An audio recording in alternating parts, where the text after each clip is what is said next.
Good morning, folks.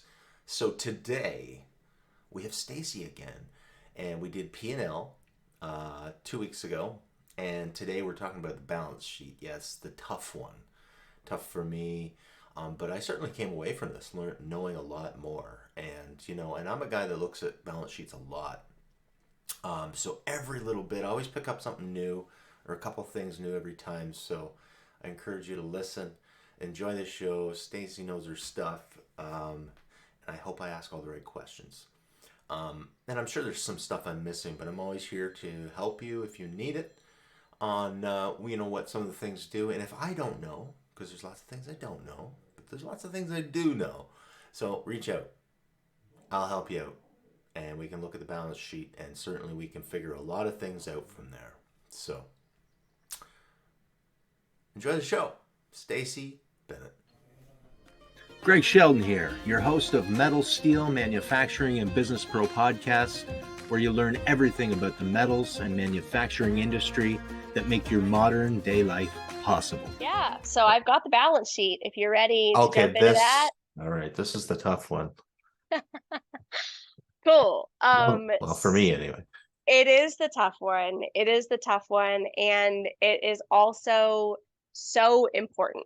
I find that when I do cleanups, when folks come to me and they haven't been doing their books for a number of years, where I'm usually cleaning things up is on the balance sheet. And I also find like there's a lot of really gold information that is on this particular financial statement that if you know how to read it and you know where to look, it can really kind of facilitate these questions about cash flow and strategy and how is my business growing and changing over time. So Cool. we can go ahead and jump right into that. All right. So similar format to what we talked about when we did the profit and loss episode. On the balance sheet, I want to go through kind of the intention, a couple different variations that you can use, some pros and cons, and some more of those don't screw it up tips and tricks on how to get the most out of it without, giving your accountant a major headache. Okay. All right. All right, cool. Yeah, let's do it. So she's sticking up for all you accountants out there. I am. You're my people.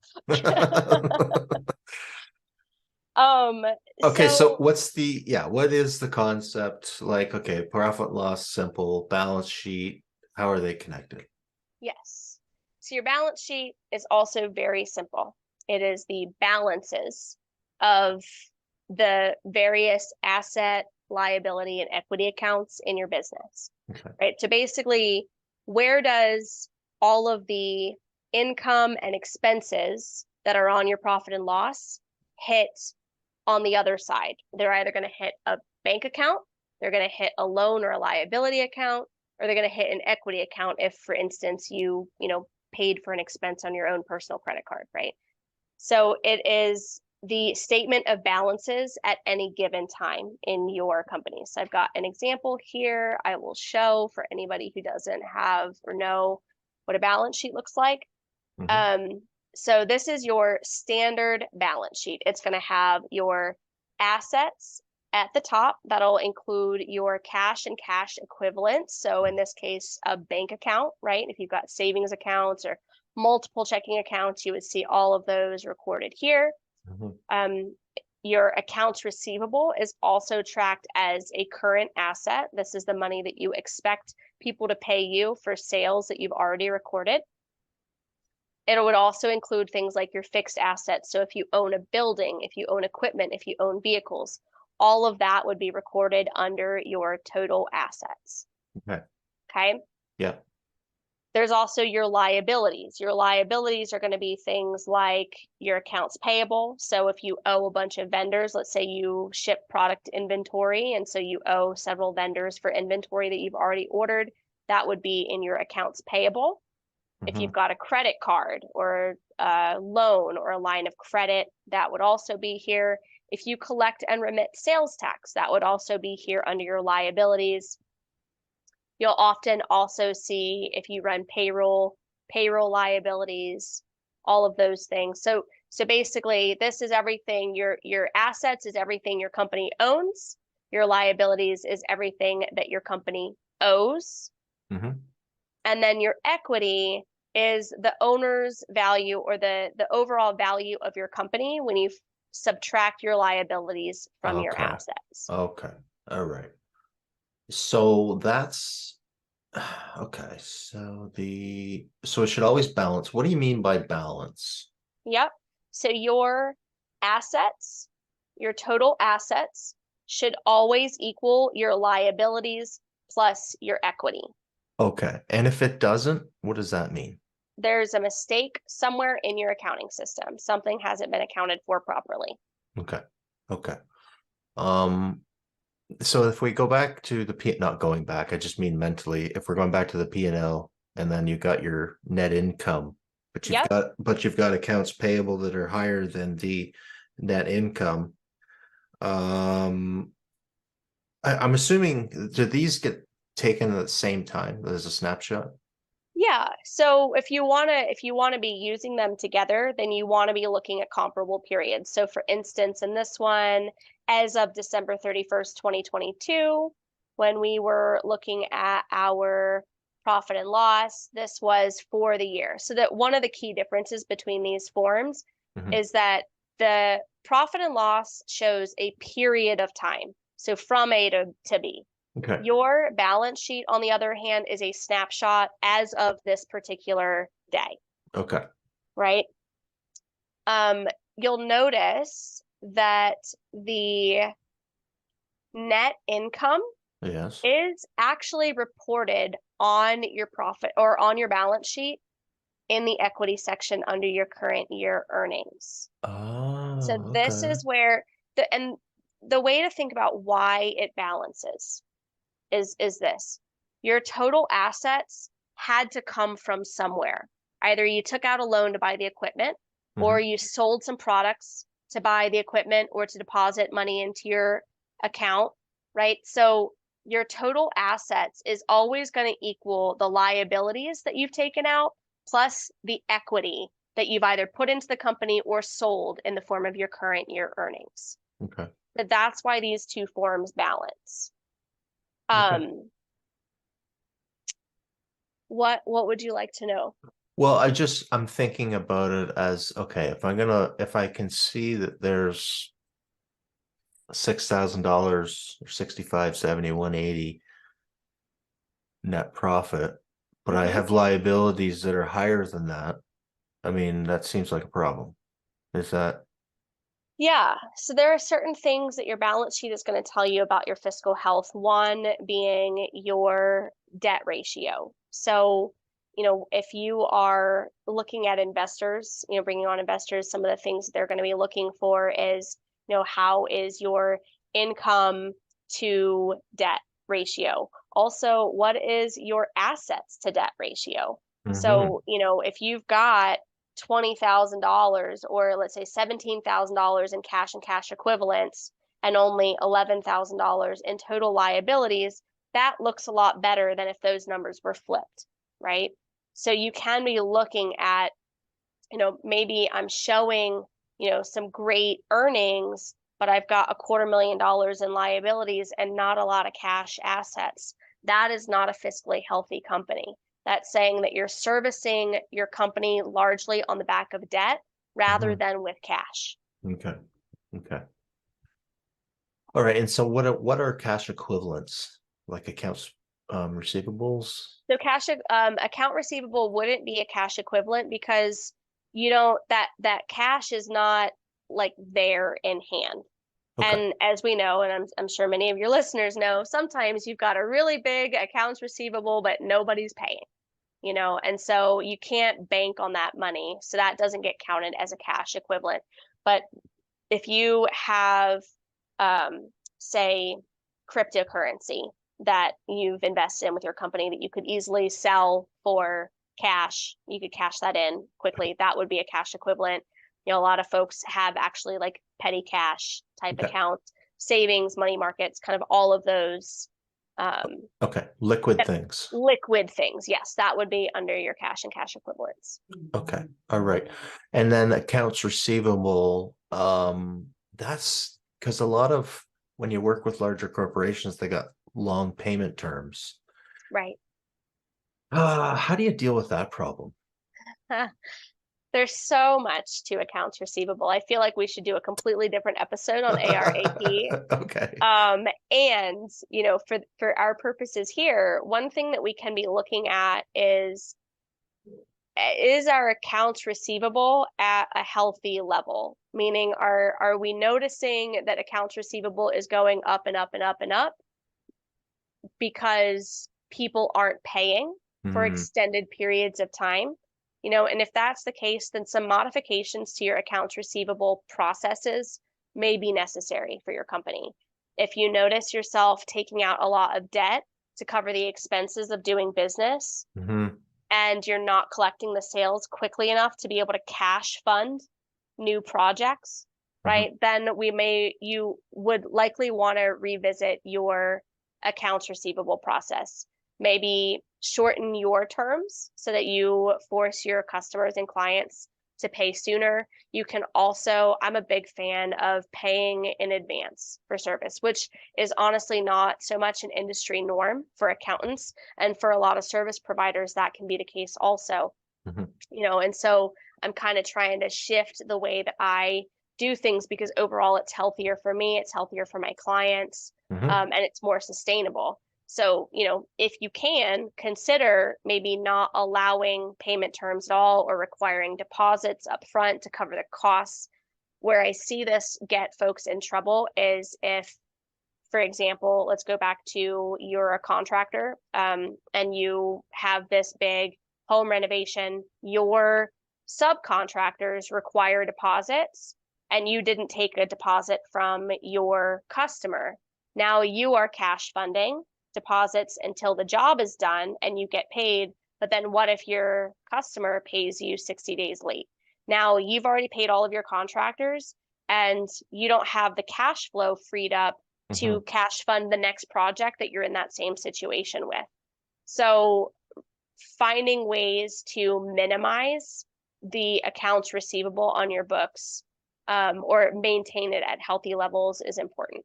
Okay. All right. There's a whole conversation there. You're right. You're right. Oh man, ARAP. Well, I think episode 4. Absolutely.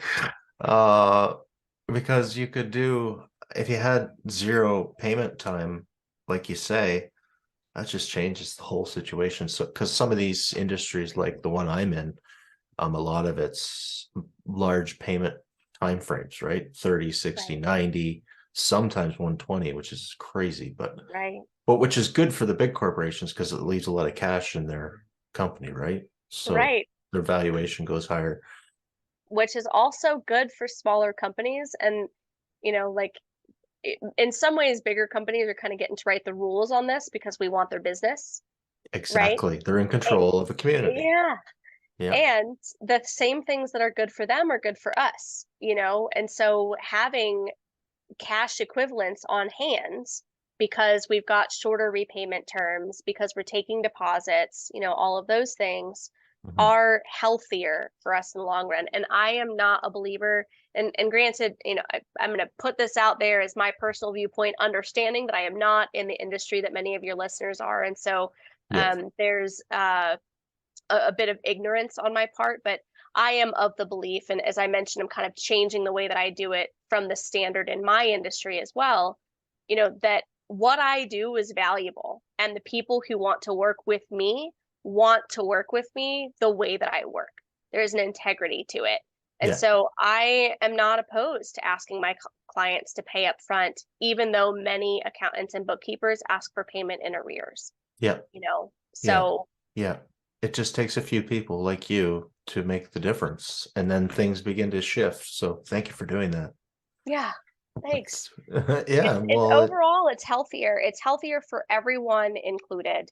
One of the reasons why I also, it's not just the benefit to me and my business, and knowing the way that I work and knowing the way that my clients engage. Once money has exchanged hands, there's more skin in the game, right? Like I find that because I used to price a lot of my like cleanup projects, for instance, is, we pay at the end of it. I figure out how many hours it took me to do it. I send an invoice. Maybe I gave them an estimate of what it was going to be. Mhm. But I noticed that if I did not take a substantial deposit up front, A, I took longer getting the work done, and B, my clients took longer getting me things. And so this cleanup Wow, project that really needed to be done that's would brilliant. drag out. Right. So when I started asking for deposits up front, I am just more on the ball about it. And Yeah, my clients have already paid me some, like they want to get this done. They don't want to drag it out. yeah, So it does impact the entire ecosystem. yeah, it does. Yeah, if you got skin in the game, man. Yeah, that makes so much sense. Thank you for sharing that. Yeah. Um, so current assets. Now, what if we just said assets versus current assets? What is the difference between that? Because you've got total assets and then you got total current assets. Yeah. So this kind of gets into the nitty-gritty of things, and you'll notice the same thing happening under current liabilities. You can also have long-term assets and long-term liabilities.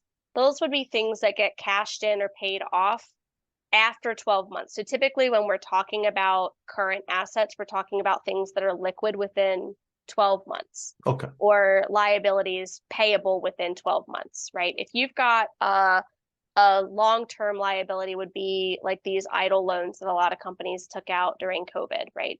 The repayment on that loan was 10 years or more, right? So those are often listed in long-term liabilities.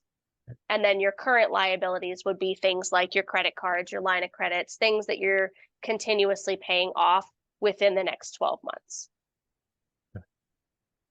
Good.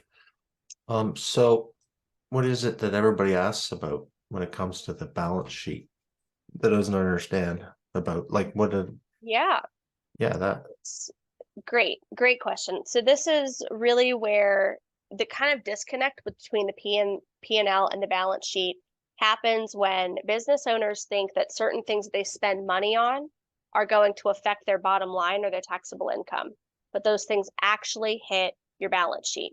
So for example, as we mentioned in the last episode, when you pay a credit card, we already talked about how accounting is a double entry system. So it's going to hit two places. It's going to hit your bank account and an expense account, or in a credit card payment, it's going to hit your bank account and your credit card. ah, Same with, sales tax, same with accounts payable or a loan, right?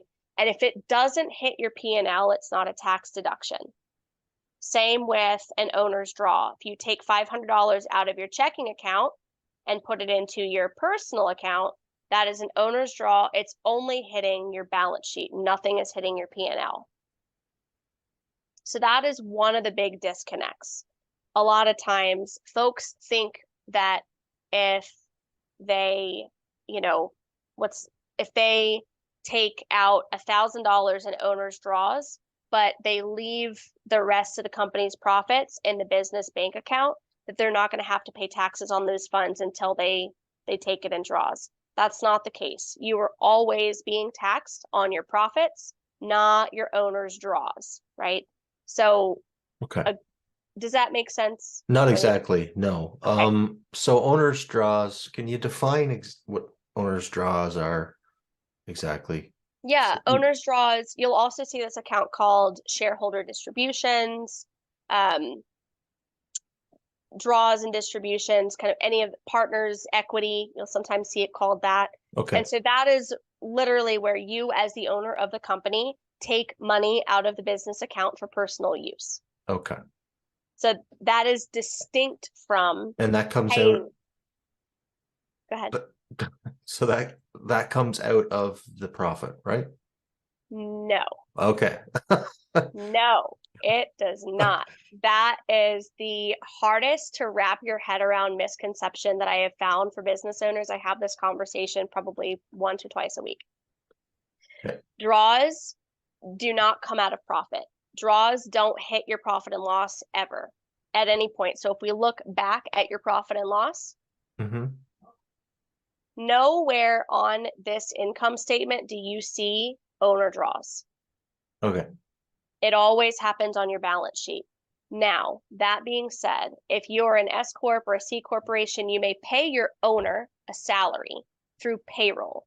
Those are deductible expenses. They would go here on your operating expenses as your officer salaries, but it would only be the wages that come through payroll, where you're paying your state and federal withholding taxes, your unemployment taxes, all of that stuff. Normal wages, just like you're paying an employee.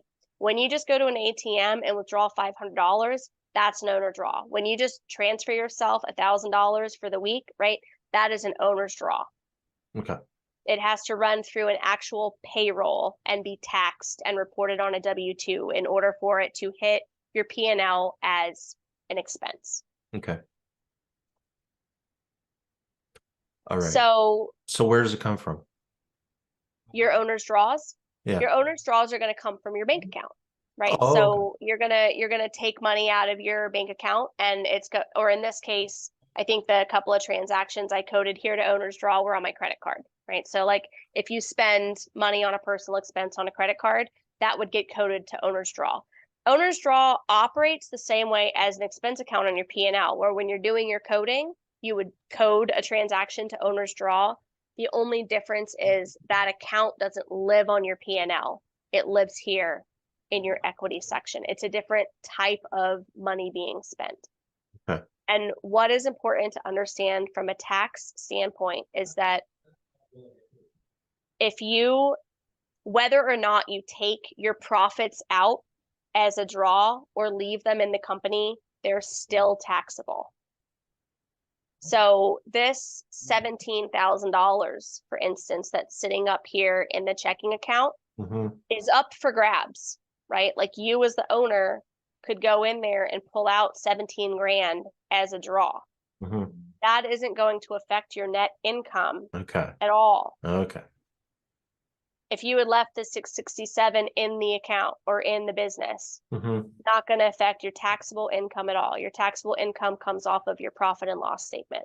This tracks your equity, the book value of your company. But you would still get taxed on it as an individual, right? As income. No, not on the draws. No. I mean, as a person. On the profit. No, you don't. Because Okay. If you are an S Corp or an LLC, you're a flow-through entity. So what that means is that your profit flows through to your personal income. So in this case, in this example, for this demo company, the owner of this company would have 6471.80, or sorry, net income, 6471.80 would be shown on their K1 or their Schedule C as their taxable income. Now, they could leave that 6471.80 in the company and not ever touch a dime of it and use it to keep funding the company, right, in the future. And that would be taxed the same as if they were to take out that full 6471.80 from the bank account, because the profit is what's taxable. Right. Okay. That's interesting. It is interesting, and it's an accounting, kind of complexity that people mix up because they think, well, I'm taking money out of the company and that should be taxable income. But the point is, you're already being taxed on that income, right? You're being taxed on it because you're being taxed on the profits. Yeah. Okay. All right. I did not know that. So then what is retained earnings? Yep. So retained earnings is the book value of your company over time. So at the end of every year, your owner's draw or your owner's contribution accounts close to retained earnings. This just allows your tax preparer to easily see every year how much you took out in draws or contributed to the company in contributions, what the net total is, because that does get reported separately on your tax return. Okay. Not for the purposes not for the purposes of taxing you on the draws, but for the purposes of reporting your basis. In any case, retained earnings, what this is saying is that at the end of the year, last year, your equity, your book value in the company was $41,398. Okay. Now, this year, at the end of, if nothing else changes, if we close the books today, this all of these two accounts would fold into retained earnings, and we would start January 1st, 2023 with a retained earnings of 10,596. Okay. All right. The balance sheet is definitely the more complicated one. Yeah, it is. Can I give you a couple of things? Yes, please. Yes. Okay. So the most useful variation that I have found of the balance sheet is to look at your balance sheet variance. Again, unfortunately, I can't run this year to year using the demo company example, but you can in your own accounting software run this same kind of report where you look at this period that ended and the period before, and then the variance. And again, you can either run your variance as a percent or the dollar, right? So in this case, we ran a variance as a percent, and I did December 31st, 2022 and September 30th, right? And we saw a 74% increase in our checking account balance. There wasn't a record here for accounts receivable, unfortunately, to show a variance there, but that would normally have a figure as well. And then down here, we'll notice that our accounts payable went up by 406%. So we accrued a whole lot of vendor payments that are going to be due in the future. And we saw a 388% increase in sales tax, right? So you can see what I like about this report is to be able to compare the increase or decrease in my assets and my liabilities over time. So what I want to see is, again, I'm a profit first minded business owner, and I encourage that methodology with my clients. What I typically want to see is an increase in my current assets, and I want to see a decrease in my total liabilities.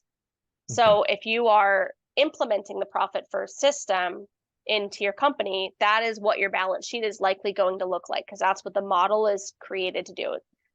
Keep more cash on hand, decrease the debt and liabilities that you're running your company off of. So this model will show you over time, you can run this even if you're not doing profit first, to just see, am I dramatically increasing the liabilities that my company is taking on? And your investors may want to know this as well. If you're looking at a year to year variance and they're seeing that you've increased your cash assets by 100% a year for the last 3 years, that bodes well for your company. Mm-hmm. If you see that same thing for liabilities, that may not. No. You may see, if you're noticing that your liabilities is going up year over year, but so are your fixed assets, that may signal that you are investing in your business's growth. Fixed assets are the equipment and the machinery and the vehicles and buildings and all those things, which those can look good to investors. But if you're not really growing the investment in your company and you're just accruing more and more debt, it could signal that you are not as fiscally healthy as an investor would like you to be. Yeah, okay. All right. And do you think it's good to be looking through an investor lens at all times? Like, are there some things here we can look at and say, you're not doing well by the balance sheet? Sure. Like insolvency comes to mind. How do we calculate that? So one of the ratios that we can look at is, I mentioned, your assets to debt ratio, or your here, let me take a quick look at my notes. Mm-hmm.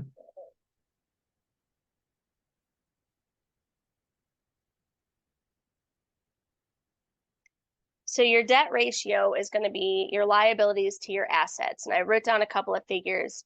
0.4 or lower is typically regarded as low. 0.6 or higher is typically regarded as high. And so the way that you get there is that you would divide your total liabilities. So in this case, the 11,835 by your total current assets. So here, I'll show you what that looks like. So 11,835 divided by 20,692. You're looking at about a 0.57, right? So that ratio would be somewhere in the middle, leaning towards high. when investors or folks are looking at your company, when they want to know that you are running your company largely on assets, not on debt. So the higher your debt ratio, the least confidence your investors can have that you are running a fiscally responsible company, right? Yeah. That if they were to take the reins, they would be able to operate your company without accruing more debt themselves, right? What this says is that you are pricing well, you are efficient with your spending, you're smart in what you invest in as your company grows over time. So keeping your debt ratio low helps investors and others who are looking at your business, understand or see that you are operating in a healthy way. That said, to your question about should you always be looking through the lens of an investor, it's not just an investor that wants to know that you're running a fiscally healthy company, right? It's you.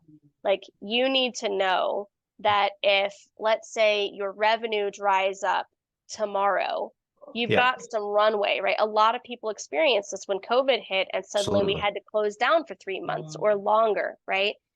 If revenue dries up, what's your runway? If you've already got a massive amount of debt and you're largely not running your company on cash, you're largely running it on debt, then when income dries up, you're in the position of either having to take out massive amounts of debt or close down or put personal money into the company, right? Like, that's why a lot of people didn't survive COVID.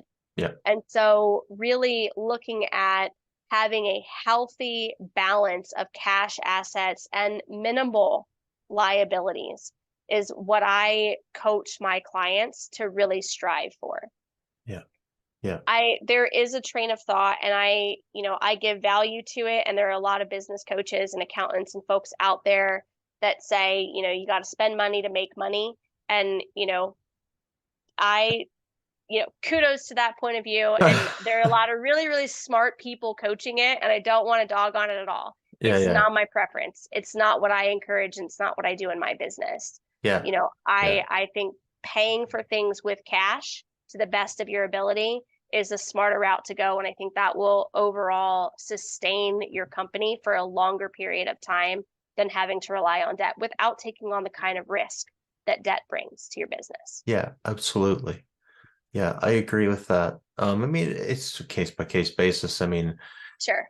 Depends what you're looking to do. I mean, if you're a startup that's trying to develop $1 billion industry, that's a totally different conversation than a Main Street business, right? So, but True. yeah, you got to look at all of it. So thank you for that. Yeah.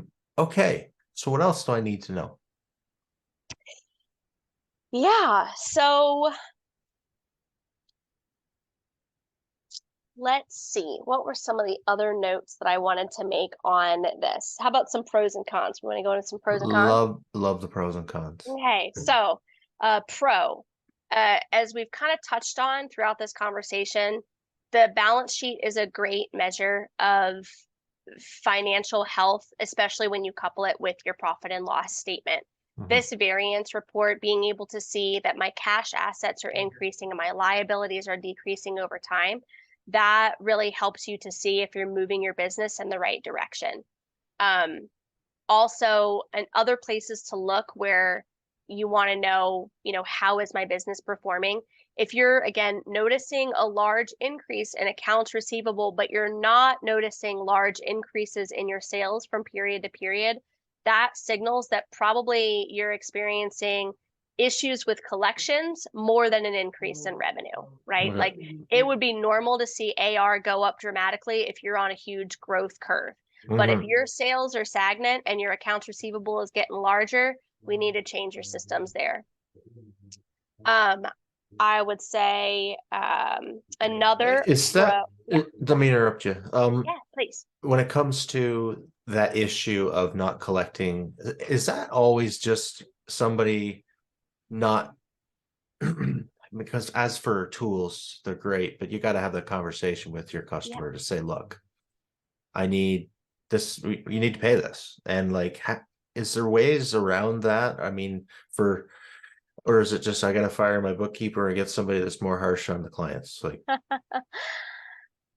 There's so many, as I said, we could have a whole different conversation on accounts receivable and accounts payable, and especially accounts receivable, because there's so many bits that come into it, Mm, including working with the right customers, with the right clients, fair right? Like enough. we have all had those customers who perpetually don't pay on time, sometimes don't pay at all. We end up writing off their invoices as bad debts down the road, right? Like, and if you are doing business with a lot of folks like that, then your primary issue is that you're not picking your customers well, right? Then there could also be, if let's say you're a solopreneur and you are doing everything in your business and your business is growing really rapidly and you're invoicing a lot of people, accounts receivable is really easy to have it fall off the map, especially if you don't have very strong processes in place, right? Where you've got automated email reminders going out to clients, or, those types of things to kind of stay on top of it.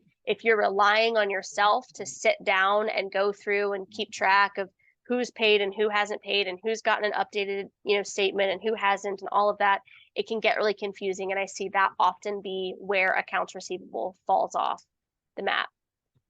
It could be if your bookkeeper does your accounts receivable, which oftentimes they don't. Oftentimes your bookkeeper is only doing your account reconciliations, and it's kind of up to you to do the invoicing and recording invoice payments and things. But if it is your bookkeeper's responsibility, then yeah, absolutely. It could be, are they following up frequently enough? At the very least, they should be running a receivables and aged receivables reports and following up with statements and calls, as you hit different benchmarks. Maybe after 30 days, they get a statement. After 60 days, they get a phone call from the bookkeeper. After 90 days, they get a phone call from you, right? Like, but a Yeah. lot of times when folks are having issues with their accounts receivable, part of what's going on is that process isn't solidified. It's happening kind of ad hoc, like, Yeah. oh crap, we're short on cash this month. Let's see who hasn't paid us. And then Okay. you go in and, kind of Yeah. collect on things. Yeah. Yeah. Okay. Got it. All right. Yeah. Fair enough. I interrupted you. Sorry. No, it's good. It's good questions. I could geek out about this stuff all day. I love that you've given me so much time to just kind of talk about my passion. So, Hey. um, some cons. It is a very misunderstood financial statement, as we've kind of talked about. Like when you think that your owner's draws should be factored into your taxability, it kind of is, but it's really not. Like your owner, it's factored in the way that your basis as an owner can affect how much you're allowed to deduct for a loss. But other than that, like if you take out $10,000 in draws, it doesn't tax you more or less than if you left that in the company. So it can be very misunderstood. Another thing about the balance sheet is that it can get very, very complicated when you've got a lot of investors or partners. I've seen balance sheets that are 2, 3, 4 pages long Ugh. because you've got different capital accounts for each different investors. You've got different goodwill accounts for each different buyout. You've got all these different equity changes, all these different things happening. And so balance sheets can get very convoluted and challenging to read. Having a simplified form to the best of your ability. So an example would be, if let's say you're a company and you do have 10 investors and 4 equity partners, right? Mhm. In that case, having a main account that you could sub collapse everybody into when you run a profit and loss, Mhm. or that you could expand just those sections if you wanted to see that particular data. But having it so that you can run a 1-page balance sheet as needed without the breakout of everything, so that you can Yeah. run an assessment like this. Okay. Um, You so yeah, mentioned goodwill. It's a pretty interesting topic. I've seen some pretty liberal opinions of what goodwill is worth. I'm just wondering, is there like a rule of thumb that somebody could use as like what is goodwill and where does the value lie? yeah.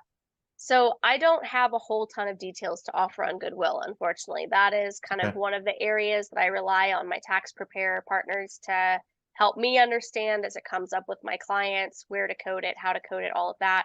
Often it is happening in a business sale where Yeah. you purchase a company that has an established customer base and all of these established systems and established value, as well as a bunch of equipment, and you want to depreciate those things differently. And so in that case, you would record the equipment here, broken out into all the different types of fixed assets that it is, and then the goodwill or the value of the company separately. Mm-hmm. Um, I guess what I can offer is that if you are purchasing or selling a business, it is most helpful to be very clear about the breakout of all of the different aspects of the purchase price, Okay. rather than, we've seen a couple of times when we're recording a business sale where they get a list of all of the supplies and equipment that are included, but it's all just kind of wrapped up into one price. All of that is getting depreciated as goodwill rather than being able to take any kind of bonus depreciation on the equipment that's being purchased as part of the sale. So to the best of your ability, say $200,000 is goodwill, and then the other $500,000 is X, Y, and Z equipment, at these purchase prices, those types of things. Mm-hmm. Very good. I've got to say, I really appreciate your transparency and honesty. Every time you don't have the answer to something, you just tell us that is the case, and you don't try and. Yeah. I really appreciate it. That is really hard to do, Yeah. and I constantly work on that myself. This has nothing to do with the content, everybody. I'm just saying that when you're in a podcast, sometimes people ask you questions and you don't know exactly what the answer is. And I appreciate just the you being honest Yeah. about that. So thank you for that. I do my best. And Well, it just shows your character, and it's I just appreciate wonderful. that. I will say, around business purchases and mergers and basis and equity and all of that, those are the places where my skills are the weakest. And I'm very thankful. I've got some great accounting partners that are CPAs and EAs that I Yeah. rely on very heavily when those issues come up. And so if you hear anything on this podcast, if there's an accountant or a CPA or an EA hearing anything that I'm saying and saying, wait, that's not quite it, then please shoot me an email. I Yeah. want to make sure that I'm giving all of the right answers to people. And I'm here to educate people, and I don't always have the correct information. I do my Yes. best Yes. to Yes, filter you those do. things. Yeah. Very Um, good. Any more cons of the balance sheet?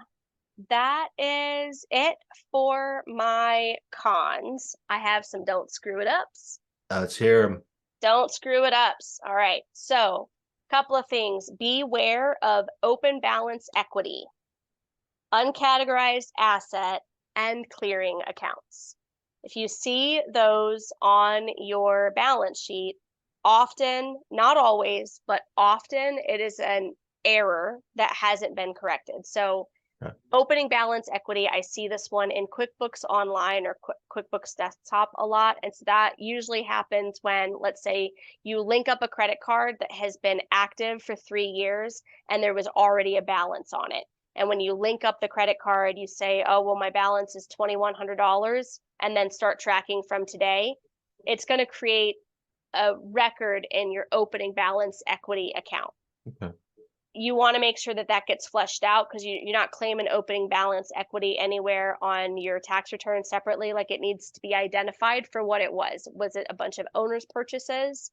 So there's a $2,100 owner's draw that needs to be recorded basically to get that account up to the actual balance, that sort of thing. So opening balance equity, if it's on your balance sheet, you need to find out where it was, or have your accountant find out what it really was. It also happens with inventory purchases. If you're setting up inventory for the first time and you say, my inventory value on this product is $100, but you haven't recorded where you spent that $100, it'll show up in your opening balance equity. So look out for those accounts. A lot of these tips are going to be like, if you see this, there's a problem. And I will try not to get too in the weeds so I don't lose anybody on it. Because I kind of see, Greg, your eyes glassing over there. And I Well, imagine some of your listeners are also like, all right, so opening balance equity, don't do it. Uncategorized asset, also don't do it. Most often, this is an issue with transfers being misrecorded on your balance sheet. And so if you see uncategorized asset, especially if it is growing over time, probably you're recording things that are being transferred into or out of your company, whether to personal accounts or even amongst business accounts that are just being misapplied. And QuickBooks is terrible about suggesting uncategorized asset as a place to code things when it doesn't know where else to put it. And so I just kind of see that happen a lot. So look out for that one. Clearing accounts is another one. If you see a payroll clearing account, is a very common one. Clearing accounts are useful, and you should know why there's a balance in them because they are just that, they're clearing accounts. So for instance, I just did a cleanup for a client who was using a clearing account to record sales that he actually deposited into a personal account. It was just a couple of one-off sales that needed to float through a clearing account because of limitations on how the software works. But then QuickBooks picked up on sometimes deposits go to this clearing account. And so now I'm going to start suggesting that deposits go to this clearing account moving forward. Oh, okay. He ended up with, $75,000 showing up in a clearing account on his balance sheet that needed to be put into the right place. Again, an accountant can do this, Yeah. not a problem. And if you see a clearing account like that on your balance sheet, you just want to make sure that you know and your accountant knows why there's a balance in there. Let's see. Watch your payables and your liabilities to make sure that the balances are accurate. So I always recommend that my clients check their balance sheet account balances against their actual bank account balances. So if you've got a credit card, Fair enough. at the end of the period, look at what your credit card balance is and say, does that match what's on my balance sheet? Does my checking account balance match what's on my balance sheet? That is going to help you catch missing transactions, duplicate transactions. Sometimes bank feeds pull in stuff in a funky way, or we'll skip a transaction or two. So you want to make sure, because at the end of the year, I need to tie your balances on your balance sheet to your bank accounts. Mhm. And it is helpful if we catch that period by period rather than all at once at the end of the year when we need to go back and figure out where things went off, right? So Yep. always check your balances. Also with your payables, like your sales tax payable, your accounts payable, knowing where the balance is coming from so that you can kind of stay on top of who you owe money to, and make sure that you never coded a payment that was supposed to hit your payable account to an expense account on your P&L. Does that make sense? Do I need to explain that more? Yes. Okay, great. So let's say you have an invoice from your water company that you have put in as a payable on your balance sheet. So you owe them $500. Yep.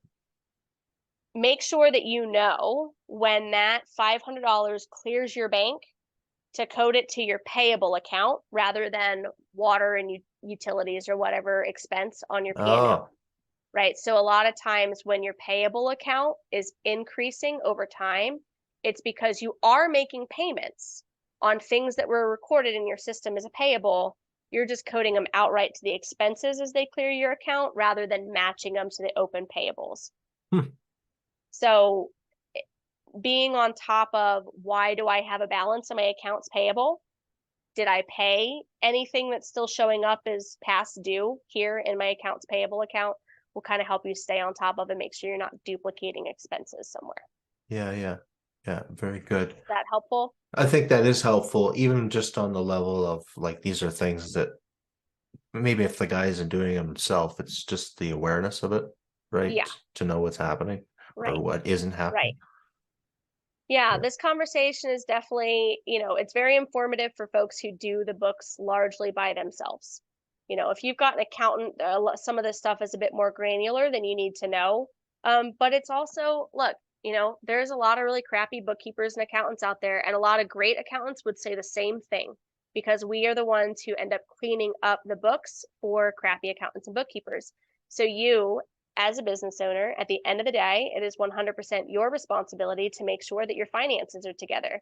So knowing these things to look for will also tell you if you have a crappy accountant or bookkeeper, right? There you go. Yeah. So, Yeah. let's see. Other don't screw it ups. Negatives in liability accounts often signal an overpayment. So what do I mean by that? I see I this don't know. all the time. All the time. So let's say we're looking at your balance sheet, and you've got your credit card, but instead of that being 234, it's negative 234. Okay. Likely what that means is that you've got an overpayment to this credit card, which is either accurate, maybe you made too much of a payment, and if you looked at your online banking, it would show you you've got a credit for 234 on your account, or maybe you miscoded a payment to a different credit card to this one, right? Or sometimes what it can be, if this is a loan and not a credit card, this is where I'll see it, is there was interest accruing on the loan that wasn't recorded at some point. And so you paid off the loan plus, $700, and that $700 was actually interest that was never recorded, right? So if you see a negative on a liability account, it means an overpayment happened. That can also happen with any of these. Sales tax, if you overpaid sales tax, you only collected $1,900, but you paid $2,500 because maybe there was an error when you did your sales tax filing, that would show up here on your balance sheet. So if you notice liabilities with negative account balances, something's askew, and look into it. Same thing with your cash and cash equivalents. If this was a negative $17,000, that would signal to me that probably something was done incorrectly. There is surely a chance that, there's a negative balance in a checking account, you overdrafted or whatnot, but I wouldn't expect it to be very large, and I would want to explain it before I sent somebody financial statements. I'd want to make sure that that was actually the case. Right. Yeah, that makes sense. Okay. So that's what I mean about your negatives. And then, yeah, like the last note is just kind of compare your balance sheet accounts to your account balances at least annually. Better to do it monthly or quarterly, but at the very least do it every year before you file your tax return. Because if I, for instance, go into my online banking and I see that my checking account balance is really $21,000, and this tells me it's $17,000 as of this date, obviously, right, on 12/31, and that tells me there's $4,000 of activity that isn't being picked up somewhere, and I need to go back and figure out where that was. If you wait until the end of the year, you're looking for 12 months, through 12 months for a mistake. If you do it once a month, you're looking through 30 days. Yeah. Okay. So, yeah. Wonderful. Okay. Yeah. Well, That's thank the you. balance sheet. Of course. That's the balance sheet. Okay. Well, so the next piece we're gonna do, which isn't today, is gonna be the cash flow, right? Yep. So next time we're going to talk about, I call it the bridge, because the cash flow statement is the bridge between these two financial statements. If you want to know what's happening, like where is all of the activity that's happening between both of these statements being reported, it's happening on the cash flow statement. Okay. So That makes a lot of sense. yeah. And it's going to be a good place to go to reference, right? Yeah, absolutely. So your cash flow statement is going to tell you things like, how much am I spending out of my bank account that's going to non-normal business expenses like my owner draws or my debt or loan repayment? You're going to be able to see that exact number. You're going to see how much you're investing in new assets. Again, those aren't hitting your profit and loss account. They're hitting your balance sheet. So really the statement of cash flow is like the translator between the two. I'm showing $6,700 in profit, but I've got $20 in my bank account. What happened? Your cash flow statement is going to tell you what happened. Okay. So. Awesome. Excited to do that. Yay! I love that you love this stuff so much. That's awesome. I do. All right. I would ask the audience if there's any questions, but that's not going to work out. So Not this time. not this time, but I mean, if anybody wants to comment in the video or whatever, or on LinkedIn, wherever, then we would, either one of us will get back to you. I won't have the answers. I'll just go to Stacy and say, hey, here, this person has a question. Yeah, that's great. That's great. We can also do we add a Q&A to the end of the next episode to go over other questions. We could do that too. So. Yeah, we could do that. Absolutely. Awesome. That's a great idea. Cool. Yeah. All right. Yeah. Well, all right, cool. Thank you so much. Of course, Greg, always. Okay. And we'll talk to you soon. Sounds good. Okay. Bye. Bye. Greg Sheldon here, your host of Metal, Steel, Manufacturing, and Business Pro podcast, where you learn everything about the metals and manufacturing industry that make your modern day life possible.